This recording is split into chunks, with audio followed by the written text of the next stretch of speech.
Welcome to today's episode. We're going to take a quick look at an inspiring story of growth, resilience, and the power to reinvent oneself. Our guest is someone who's journeyed through the healthcare field, overcome personal crossroads, and emerged with new hope. Welcome.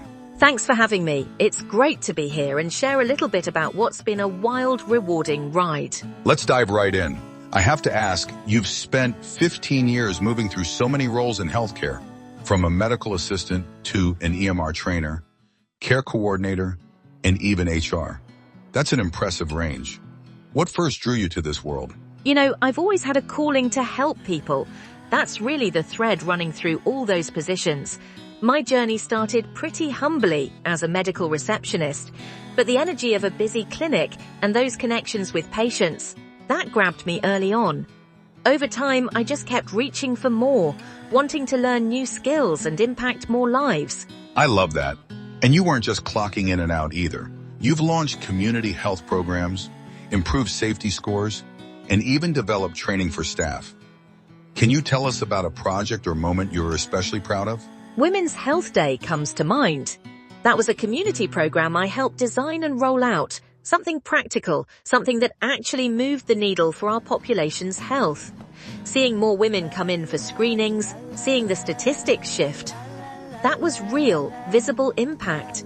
It's incredibly motivating to see your work change lives in tangible ways. It definitely is. Now, when I look over your career, there's a clear sense of growth and evolving challenges. But what happens when the job isn't just a job anymore? When it feels like part of your identity, but might start costing you personally? That's a poignant question. It really hits on a turning point for me.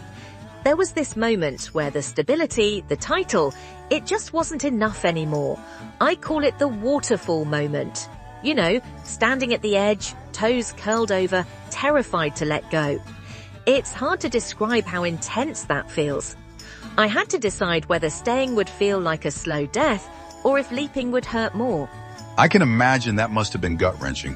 What was running through your mind at that time? A whole storm of emotions, honestly. There's a line between loving the work and letting it completely consume you. I felt raw, exposed, like sharks were circling. I remember hanging up the phone after telling someone I cared about that I was leaving. Sometimes you crave maternal safety. You just want someone to tell you it's going to be okay. Ironically, my own mum was fighting her own battle then, cancer. It put things in perspective really fast. That's so powerful. It sounds like you hit a wall and realized you needed to look after yourself. Was there a defining moment afterward that made you feel like you'd made the right choice? There was, actually. My son looked at me and smiled. Kids have this way of cutting through all the noise. He just said, "Don't cry, Mommy, it's over." In that split second, I felt myself coming back, health seeping back into my bones.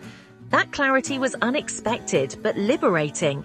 I knew I'd done the right thing, even though it was terrifying. That's beautiful.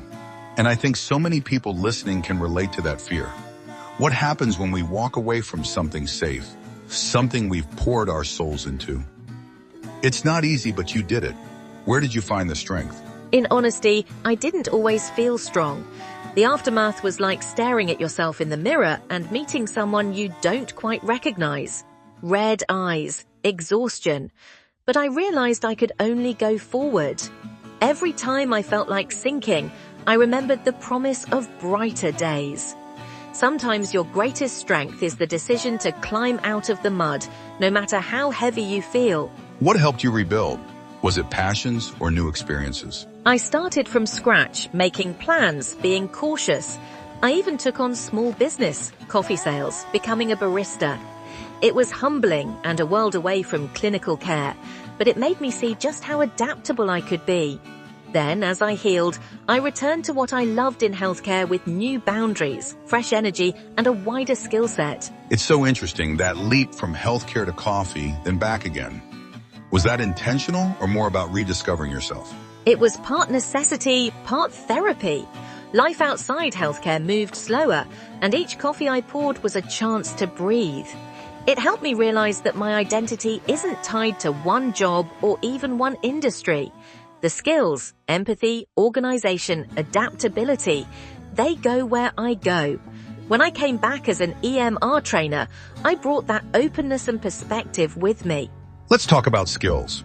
Over the years, you've been hands-on with clinical procedures, learned all the software tools, and even handled emergencies.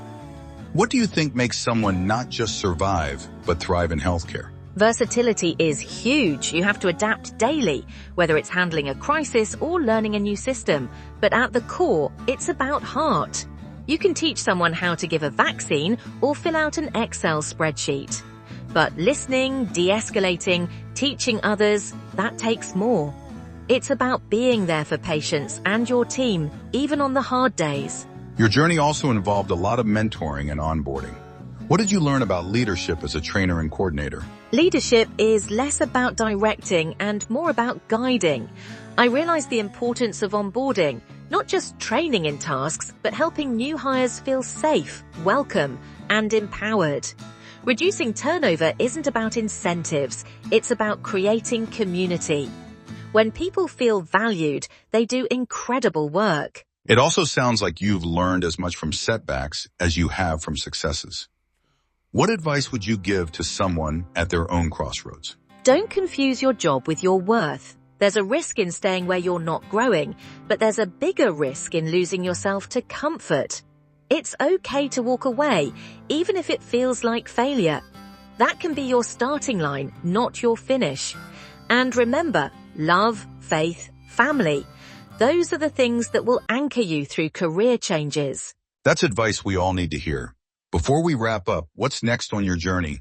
Any dream you're chasing now that you want to share? I'm focused on blending all that I've learned, clinical expertise, management, community health, with a renewed sense of purpose.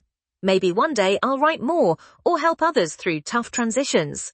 For now, I'm enjoying the process and staying open to new adventures. Thank you so much for sharing your story. Your resilience and honesty are genuinely uplifting.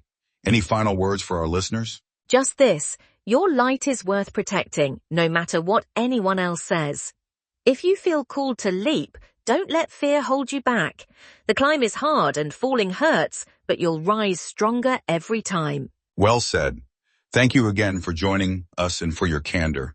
And thanks to everyone listening. Remember, every ending can be a powerful new beginning. Until next time.